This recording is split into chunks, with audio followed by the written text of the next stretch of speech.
Nakakita ako ng scrap leather. Matagal nang nakatambak. Parang puso mo. Iniwan at nakalimutan. Grabe no. Iniwan ka na nga. Nagtabuyan ka pa. Pero huwag ka mag-alala. Gagawin kitang kapaki-pakinabang. Unlike sa kanya. Sa leather pattern, lahat dapat pantay-pantay. Sana all.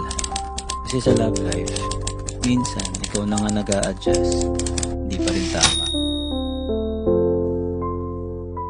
Sa leather pattern, may trial and error. Pero sa love, sana naman, di mo na kailangan ulit-ulitin yung maling tao. Minsan, yung leather kala mo perfect. Kailangan pa rin putulin. Parang siya, akala mo siya na, pero hindi pala.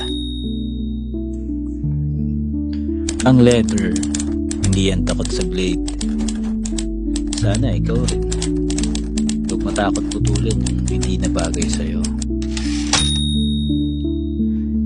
Kapag maling butas ang nagawa mo sa leather, mahirap nang burahin. Parang maling taong minahal mo, may marka na sa puso. Pero minsan, ang butas sa leather, nagpapaganda ng design. Kaya chill ka lang.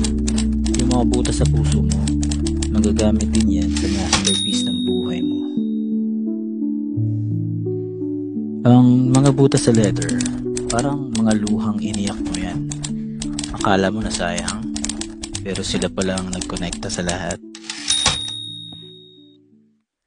Kaya minsan, kailangan mo magtiis sa butas para sa magandang stitching. Parang love, tiis-tiis din para sa forever. Kapag nawala ang thread, useless ang needle. Parang kayo, pag walang teamwork, hindi mabubuo ang relasyon.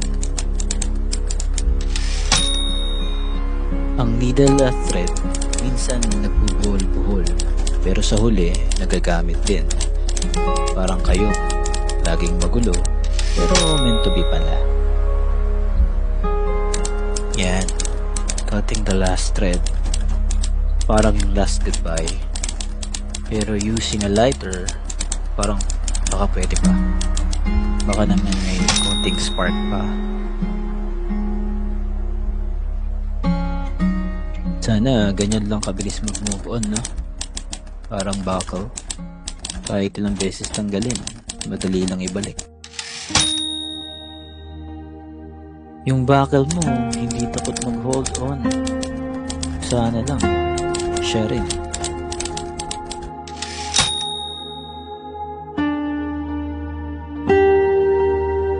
Yung pag-ibig mo sa kanya, parang handmade leather bag. Pinag-isipan, pinaghirapan. Pero sa huli, iniwan sa corner.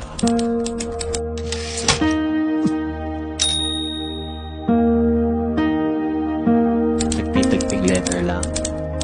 Parang ikaw, wasak na wasak.